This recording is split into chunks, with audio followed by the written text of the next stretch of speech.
집중이라는 것을 봤을 때 내가 왜 일하는가, 어떻게 일하는가, 무엇을 하는가에 저는 여지껏 잘 살려고 일했었어요. 그런데 저는 이 어느 순간 잘 죽으려고 일해요.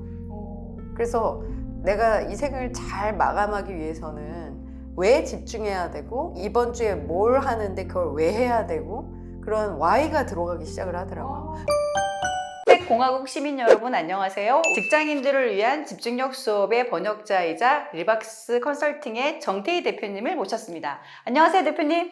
안녕하세요. 저희가 이번에 그 직장인들을 위한 집중력 수업이라는 책에서 되게 중요한 가르침이 집중력은 훈련을 통해 회복할 수 있다. 집중력 회복하는 훈련 어떻게 해야 되는지. 우리 뇌가요, 집중하지 않도록 설계가 돼 있대요. 처음부터? 네. 정보는 넘치고 뇌는 이미 집중하지 않도록 설계되어 있는데 자꾸 집중해 하니까 보상에 대한 어텐션 스위칭이 되면서 알람 켜지면 봐야지. 또 사람들이 툭 치면 갑자기 하던 일 멈추고 또 뇌가 시프팅 되는 식으로 이제 우리는 이 집중이라는 게 타고난 능력이 아니라 환경하고 습관으로 충분히 다시 끌어올릴 수 있다라는 전제에서 할로웰 박사는 이제 방법을 제시한 집중력 훈련 수업. 네, 제가 운동할 시간이 없는 거예요. 짐을 가야 되고 짐 가서 환복을 하고 그리고 운동을 해야 된다라는 선입견이 있었어요. 그런데 제가 트리거라는 책을 읽었는데 보니까 이게 저한테 보상을 줄 수 있는 신호를 주는 게 중요하대요, 운동을 할 때. 운동할 때? 네. 그게 무슨 말씀이에요?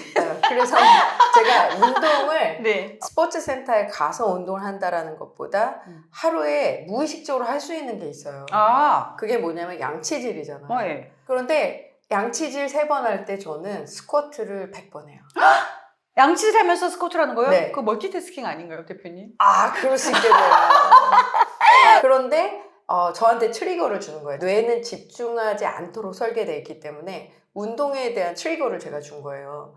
그래서 하루에 양치는 3분 하잖아요. 그러니까 위아래 할 때 50번씩 해서 위아래 옆에 할 때 제가 이 스쿼트를 300번 해요.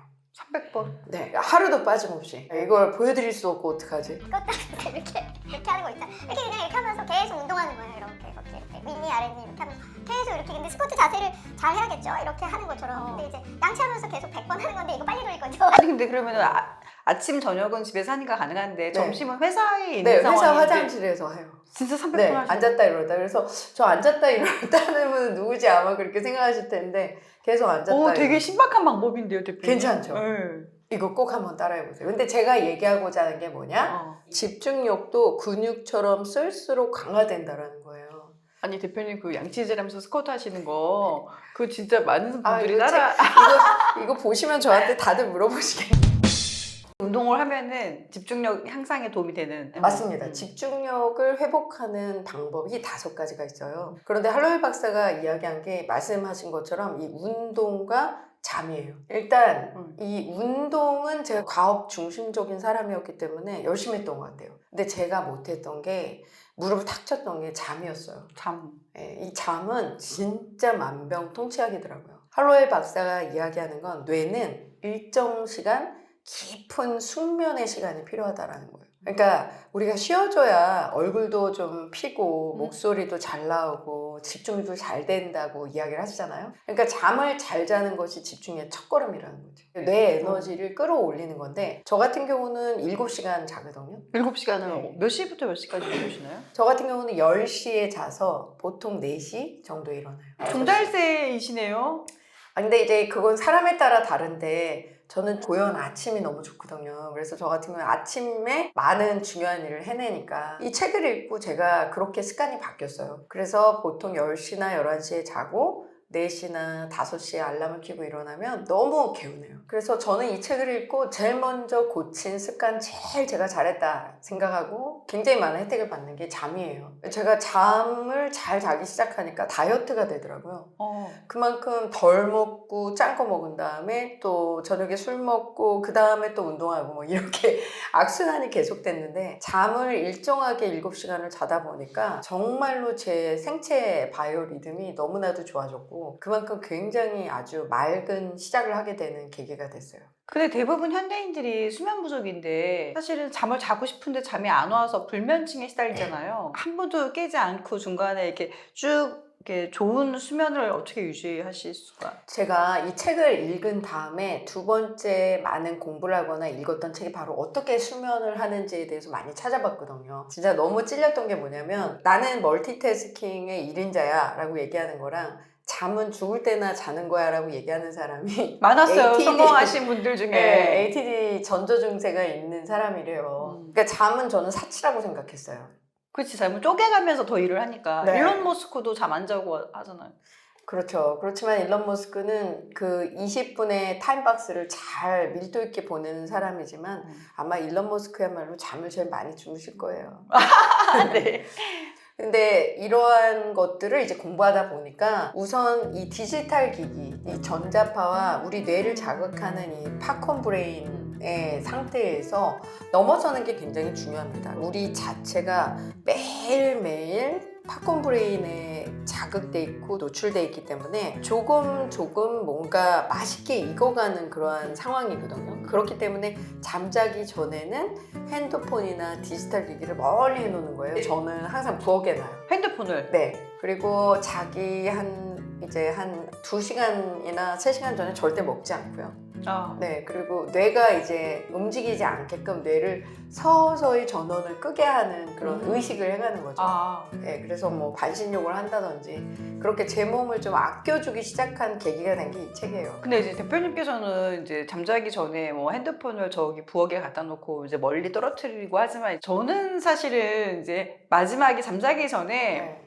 뭐 재밌는 거 없나? 한두 개에서 10분만 보고 자야지 하고 이제 10분 봐야지 했다가 쇼츠를 2시간을 보고 막 이러더라고요. 잠을 못 자고 막 불면이 되고 하는데 그걸 2시간 동안 순식간에 순삭한다는 것처럼 이렇게 어쨌든 도파민을 막 과잉 분비하게 만들어주는 면들도 있는 거잖아요. 근데 어느 날 갑자기 핸드폰을 뺏어버리면 금단현상도 올 테고 그러니까 제가 거기에 이미 중독이 되어 있을 때 헤쳐나오려면 어떻게 해야 될까요? 저 같은 경우도 정말 힘들었어요. 저 진짜 손이 떨렸어요. 너무 궁금해가지고 핸드폰이 울리면 부엌에 이불을 킥을 하고 이불기.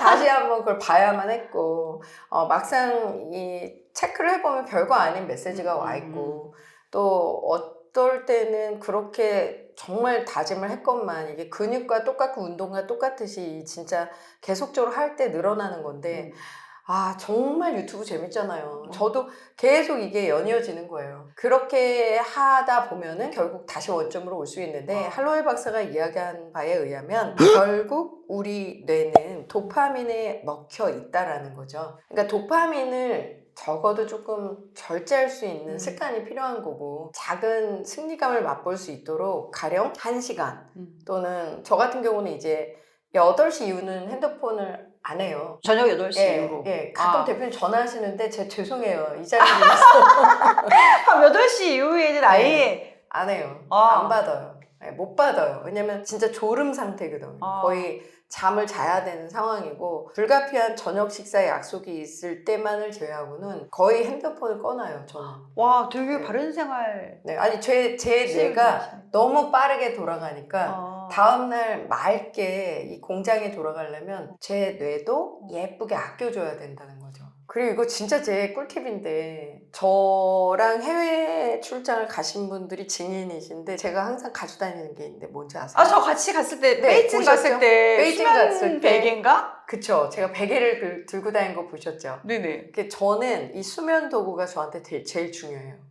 그러니까 많은 부분 마사지든 자신한테 투자하시는 게 있잖아요. 저는 이 수면 침구 굉장히 중요해요. 그래서 저한테 맞는 옷, 저한테 맞는 머리 스타일이 있듯이 자기한테 맞는 베개를 찾기 위해서 굉장히 많은 투자를 권장합니다. 아니 그 베개는 그냥 본인이 여러 베개를 써보시다가 네. 결정하신 네. 특별한 베개인가요? 네.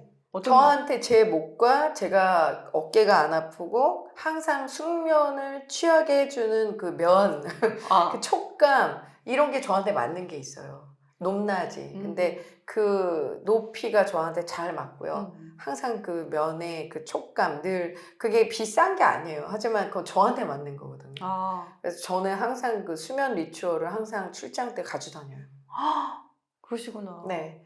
저 정말 잠자기 전에 되게 저를 위한 세레머니를 저는 준비해요. 오. 이렇게 뭐 스프레이도 뿌리고 라벤더도 좀 나게 하고 쾌적한 주변도 마련해서 이 7시간을 숙면해야지라는 그런 의식을 저가 하는 거죠. 그래서 많이 안 먹고 특히 술도 많이 안 해요. 차라리 초저녁에 저녁 약속을 하든지 해서 될 수 있으면 그 잠이 음식처럼 저의 하루의 영양소가 될 수 있도록 그렇게 하는 편입니다.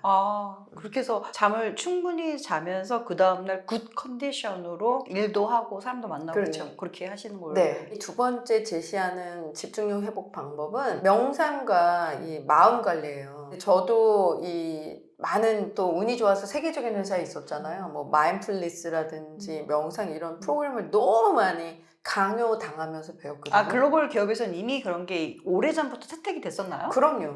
네. 뭐 Search Your Inside라고 그래서 뭐 구글도 굉장히 많은 시행을 하듯이 이 마음을 비우고 명상한다는 게 뭐냐면 아까 말씀드렸다시피 리더들의 감정은 조직의 날씨거든요. 사람 물어보면 사장님 기분이 어때? 다 물어보고 안 좋아 그러면은 다 납작 엎드리고 사장님 기분 괜찮아 그러면 가서 다 결제 받으러 가고 되게 그걸 많이 신경 써요. 조직이. 그러니까 우리나라는 이게 고맥락 사회잖아요. 알아서 딱 거시기 착 찰떡같이 알아들어야지. 네.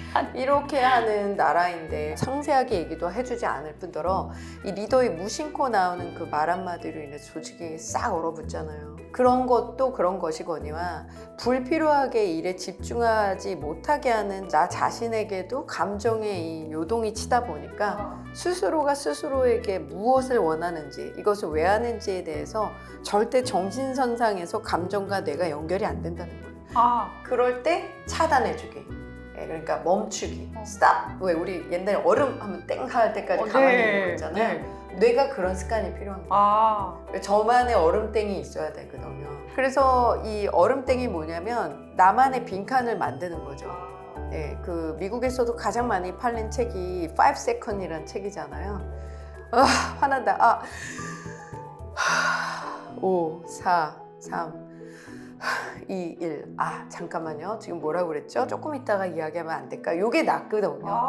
그런데 과업을 가업으로 생각하고 계속 밀어붙이다 보면 우리는 얻는 것이 많은 게 아니라 잃는 것이 많다라는 거죠. 리더들이 원어원을 하다 보면은 계속 다음 주 수요일 날 누구, 화요일 날 누구, 월요일 날 누구 하면서 원어원을 막 해요. 그런데 내 마음 상태가 요동이 치면서 굉장히 많이 지쳐있는 상태면 1번 그대로 과업으로 생각하고 꾸역꾸역 원어원을 한다. 2번 현주님 너무 죄송한데 제가 지금 너무 컨디션이 안 좋아서 그런데 내일 같은 시간으로 미루는 게 좋을 것 같아요. 현주님한테 되게 중요한 시간이니까요. 어떤 게 나으세요? 후자가 나은 거예요. 그만큼 뇌는 우리 말을 컨트롤하기 때문에 이 멈추는 연습이 필요하다. 그래서 호흡 훈련을 저는 되게 많이 배웠어요. 놀라우실 텐데 저는 지휘의 크론톤비를 굉장히 많이 가보고 또 거기에 특별 디자인 설계하는 어떠한 요원으로 임원 프로그램들을 설계하는 그런 그 기회들이 많았었는데 그중에 가장 많은 코스가 호흡, 명상, 그리고 회복 탄력에 대한 과정들이었어요. 그러니까 바닥을 치고 올라가는 힘이 굉장히 중요한데 임원들은 꾸역꾸역 리더십이나 여러 가지 트렌드나 지식이나 상식을 넣으려고 해요. 그런데 이미 임원이 되신 건 그만큼 훌륭하신 거거든요. 그러니까 살아남은 분들이잖아요. 그들이 진짜 첫 번째 배워야 되는 수업은 바로 이렇게 자신의 기량을 100이면 100을 다 뿜어낼 수 있는 그릇을 먼저 만들어 놔야 되거든요. 거기서 첫 번째 배운 게 바로 비우기 연습이에요. 그러니까 무엇이 중요하고 쉽고 무엇이 중요하고 어렵고 무엇이 중요하지 않고 어렵고 무엇이 중요하지 않고 쉬운지. 그러면 당연히 무엇이 중요하고 쉬운지 먼저 쳐내면 자신감이 올라가거든요. 근데 그런 생각을 하려면 이 뇌를 비우고 마음을 비우는 명상이나 이런 훈련들이 많이 필요하죠. 그런 전문가들과 함께 굉장히 많은 수련을 하는 게 임원들이 지금 굉장히 중요한 단계라고 저는 생각을 해요. 아까 그 양치질 하면서 스쿼트 하신 것처럼 명상 관련해서 루틴 팁 하나 알려주시죠. 저는 매일 새벽 남편과 성경 말씀 듣고 기도를 그 콰이어트 타임. 타임 하죠. 그래서 이게 각자의 종교가 있지만 저 같은 경우는 성경을 읽으면 굉장히 평안해져요. 그리고 뭔가 절대적이다 보니까 나약함을 인정하게 되고 조용히 기도하면서 이 불안증도 있잖아요. 제가 또 ADT. 여기서 이제 일어나지도 않은 걱정들이 많은데 저만의 기도 타임이 있는 거예요. 그래서 되게 재밌는 게 기도한 걸 또 수첩으로 적다 보면 신기하게 다 이루어지는 거예요. 그러니까 자신감도 일어나고 이게 할로에 박사가 이야기하는 호흡 훈련 그리고 마음을 비우는 연습, 명상과도 일맥상통한 게 아닐까. 그래서 저는 그렇게 연결을 하다 보니까 제 큐티노트가 매년 쌓이고 그만큼 아침에 되게 이게 재밌는 게 큐티를 안 하면 또 불안해지는 거예요. 해야지. 과학지향적이어서. 근데 그만큼 저는 환경과 습관으로 저를 이제 장치를 묶어두는 거죠. 도파민에 빠지지 않게 하기 위해. 장치들을 다 마련해서 네. 나를 믿지 않고 시스템으로. 네, 그러네요. 네. 저 스스로에 대한 환경과 습관으로. 왜냐면 뇌는 절대 2가지 이상 할 수 없게 돼 있거든요. 그러니까 제가 그러한 자꾸 습관을 만들어 놓는 거죠. 명상이라고 하면 되게 우리가 뭐 인도의 뭐 어떤 고승들이 하거나 뭐 이런 생각하는데 사실 되게 호흡만으로도 명상을 할 수 있는 거잖아요. 호흡으로 간단하게 할 수 있는 것이 있나요? 저 같은 경우는 2가지를 해요. 호흡보다는 제 뇌를 자극하는 게 있는데요. 특히 중요한 강연이나 아주 높으신 분들을 만날 때 살짝 떨려요. 아주 높으신 분들 가끔 막 회장님들 만나고. 예. 그럴 때 저 같은 경우는 굉장히 하늘 뚫린 데 가서 계속 깊이 숨을 들이마시고 2배로 내쉬어요. 네, 그걸 한 5번, 10번 정도 반복하면은 그래봤자 5분밖에 안 걸리거든요.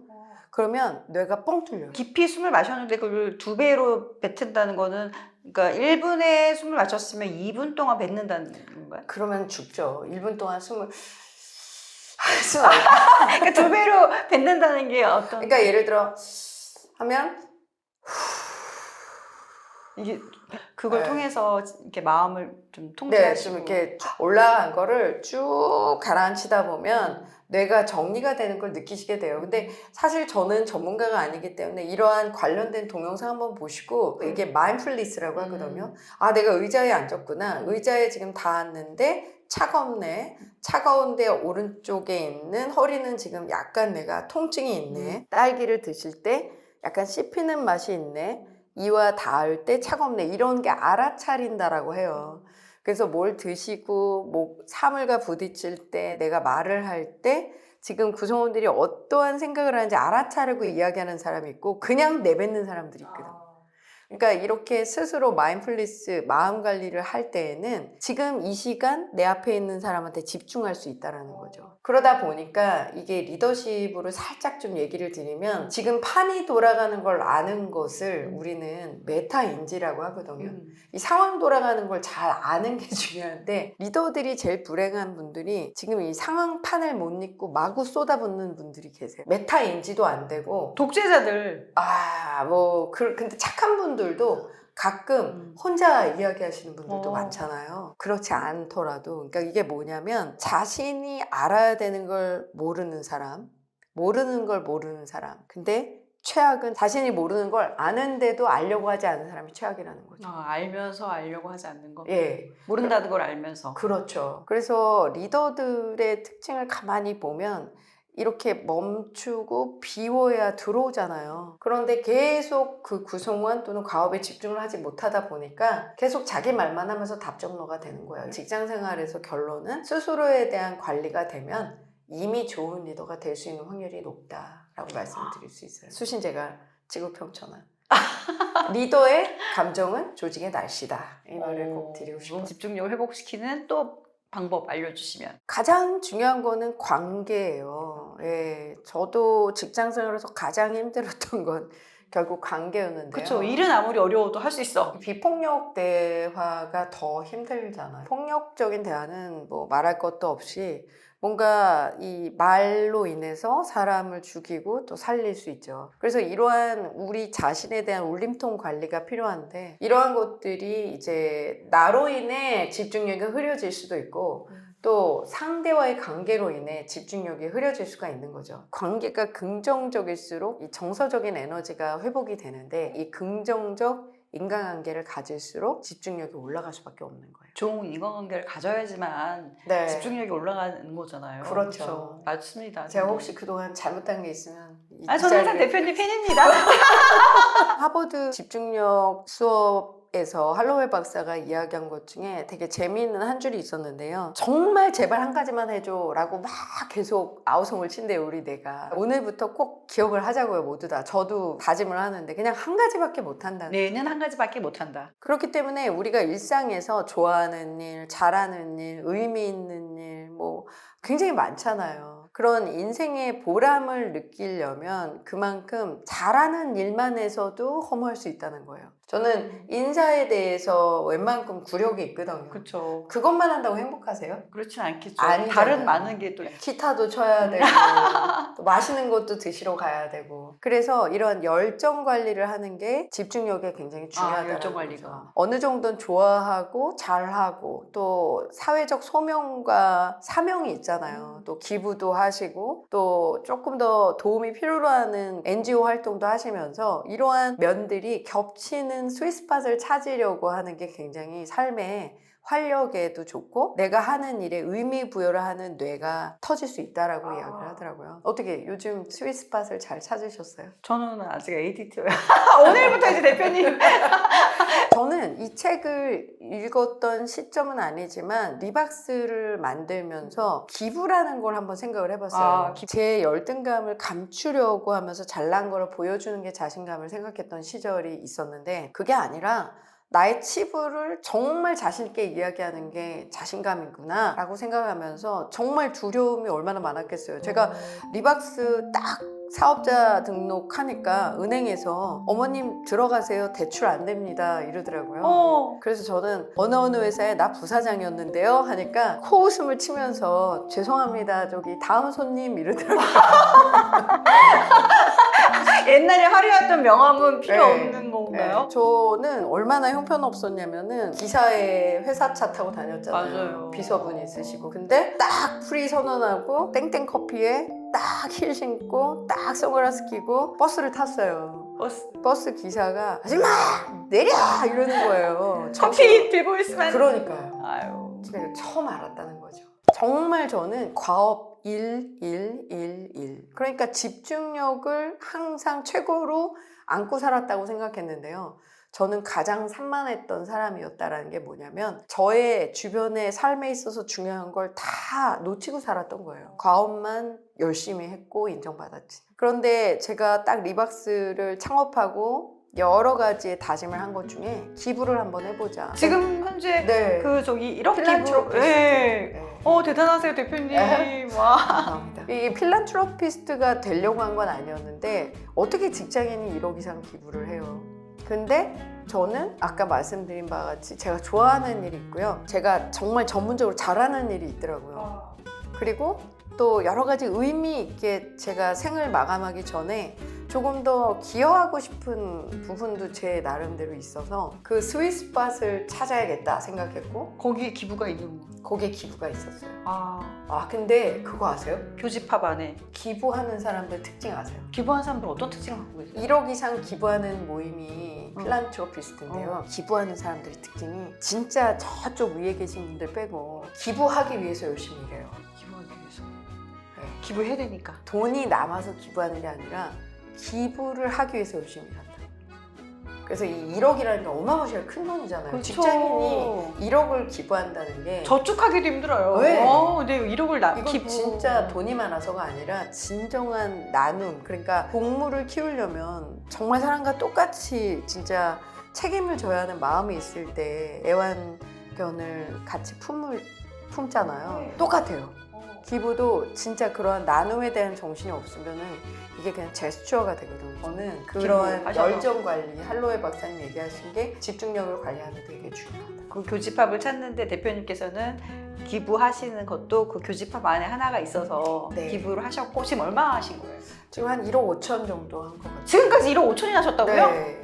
앞으로 얼마 하시려고 목표? 저는 5년에 1억씩 하려고 약속을 먼저 했어요. 5년에 1억씩 하겠다 약속하시고 현재 1억 5천을 기부하셨고 네. 계속해서 5년마다 네. 1억씩. 그럼요. 근데 그 금액이 중요한 것보다 완전 엄청나시네요. 그게 금액보다 집중이라는 것을 봤을 때 내가 왜 일하는가, 어떻게 일하는가, 무엇을 하는가에 저는 여지껏 잘 살려고 일했었어요. 그런데 저는 이 어느 순간 잘 죽으려고 일해요. 그래서 내가 이 생을 잘 마감하기 위해서는 왜 집중해야 되고 이번 주에 뭘 하는데 그걸 왜 해야 되고 그런 why가 들어가기 시작을 하더라고요. 할로이 박사님이 얘기하신 건 바로 열정관리라는 건 의미관리인 것 같아요. 기업에서는 우리가 동기부여를 하라고 그러잖아요. 동기부여. 근데 의미부여를 저는 하라고 말씀드려요. 그리고 보상충전 이러잖아요. 네네. 그럴 바에 의미충전을 하시라고 얘기를 드리거든요. 아. 왜냐면은 우리가 이 why가 있으면 지치지 않아요.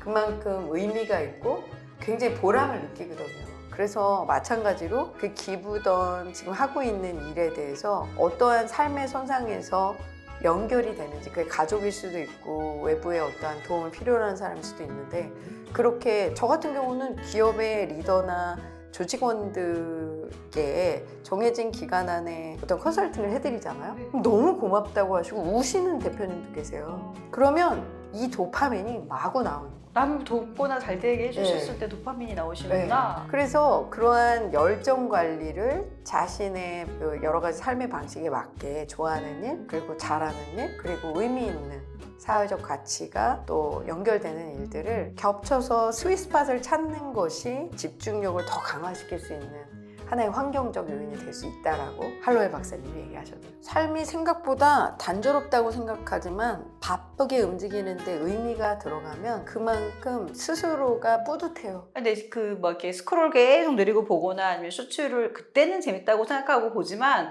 2시간 보고 나면 기분이 엄청 안 좋아져요. 맞아요. 그리고 나 자신이 미워져요. 그 이후에 허무감과 그 이후에 좌절감이 엄청 몰려오거든요. 맞아요. 좀 통제하거나 정말 집중하면은 그때는 좀 심심할 수 있다고 느껴질 수 있지만 더 큰 그 기쁨과 행복을 느끼는 거잖아요. 맞아요. 할로이 박사가 얘기하는 게 삶의 24시간이라면 그 24시간에 자신이 일 이외에 쉬는 시간 또는 운동하는 시간, 스스로에게 맞는 일과 삶의 설계를 해서, 우리 어릴 때 이렇게 동그라미 치고 하루 일과표를 만들었잖아요. 네네네. 그것을 무한 반복시키는 사람이 구조화된 삶의 계획이 있는 사람이 성공한다. 집중할 수 있다. 그리고 원하는 것을 얻을 수 있다라고 얘기를 하더라고요. 그게 팝콘 내에서 집중내로 만드시는 단계를 하루 시작을 하시는 하루 시작하는. 습관이에요. 그래서 자존감이 높아지고 이렇다라는 또 딱 여러 가지 도파민에 체크가 되면서 나는 남들보다 다른 시작으로 인해 스스로에 대한 체력도 보강이 되면서 뇌가 맑아지면서 이제 설계가 계획대로 들어가시는 거죠. 아니 저는 칫솔을 하면서 스쿼트 하고 싶은데요. 아까 대표님께서 일론 머스크 말씀하셨잖아요. 그 일론 머스크는 20분 타임박스에 굉장히 아주 최고의 전문가라고 저는 생각을 해요. 20분. 네. 아. 그러니까 회의를 20분 이상 하지 않아요. 하지만 20분의 밀도 있는 시간 재무 효과를 위해서 어마무시한 집중을 해야 되고 준비를 해야 되죠. 그리고 그 20분이 취소가 되면 다음 회의로 넘어갑니다. 그만큼 시간을 밀도 있게 쓰는데 얼마나 많은 사람을 만나겠어요. 할로이 박사는 일에 대해서, 시간에 대해서, 삶에 대해서 하루를 딱 하나의 파일을 보면 그 하루를 구조화하라라고 이야기를 해요. 그래서 일하는 시간과 쉬는 시간을 잘 구분해서 버퍼 타임을 마련하는 거죠. 우리 같은 경우는 굉장히 이 뇌가 위험 감지에 최적화되어 있거든요. 그러다 보니까 툭 치고 들어오면 삐 소리가 나면 이 뇌라는 게 집중이 깨지게 돼 있어요. 저 같은 경우는 글로벌 회사에 오래 일했잖아요. 그렇죠. 그럼 항상 타임이 지금 오늘 안 가져왔는데 이 알람 기계가 굉장히 큰 게 있어요. 그래서 한번 보셨나요? 저희 회사에 오시면 이렇게 빨간 시계가 점점 없어지는, 그래서 90분 종이 울리면 일단은 뇌가 이 어느 정도 좀 이 소강 상태예요. 그래서 내가 이 프로젝트를 예를 들어 120분 또는 90분 또는 60분 해놓고 알람을 켜놓는 거예요. 그때까지는 전화기도 끄고 사람도 안 만나고 내가 반드시 이 일에 끝장을 본다. 집중해서. 집중한다. 그렇게 해놓고 나한테 이제 보상, 우리는 어텐션 시프트를 해줘야 되거든요.